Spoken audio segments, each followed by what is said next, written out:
ఊరంతా ఒక దారి అయితే ఉలిపి కట్టదు ఒక దారి అని ఆంధ్రప్రదేశ్కి సంబంధించి విచిత్ర పరిణామాలు న్యాయస్థానాల్లోనే చోటు చేసుకుంటాయి అనుకుంటా.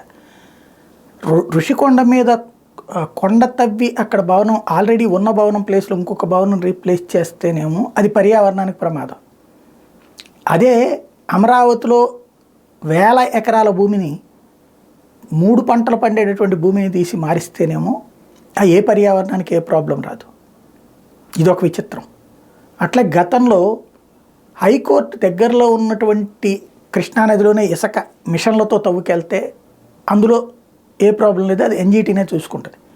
ఇప్పుడు హైకోర్టులు సుప్రీంకోర్టుల దాకా జోక్యం చేసుకుంటాయి. భలే చాలా విచిత్రంగా ఉంటుంది. ఇప్పుడు ఒక కొత్త కాన్సెప్ట్ ఏంటంటే 2018 సంవత్సరంలో జరిగిపోయినటువంటి గ్రూప్ 1 మెయిన్స్ 2018 ఎవరప్పుడు అధికారంలో ఉంది? చంద్రబాబు టైంలో. అప్పుడు గ్రూప్ 1 మెయిన్స్ మీద హైకోర్టు సంచలన తీర్పు ఇచ్చింది. మెయిన్స్ పరీక్షతో పాటు ఎంపికైన అభ్యర్థుల జాబితాను కూడా రద్దు చేసింది.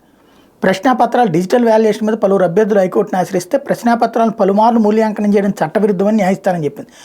6 వారాల్లో మెయిన్స్ తిరిగి నిర్వహించాలని, ఎంపిక ప్రక్రియ పూర్తి చేయాలని హైకోర్టు ఆదేశించింది.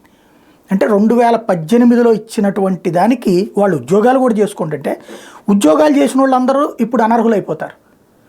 ఇది భలే విచిత్రమైనటువంటి తీర్పు. అంటే 18లో అంటే వాళ్ళు 19-20లో ఉద్యోగాల్లోకి వస్తే ఇప్పటికి ఒక 3-4 ఏళ్ళు పనిచేసినటువంటి వాళ్ళు ఇప్పుడు అనర్హులు అయిపోతారు.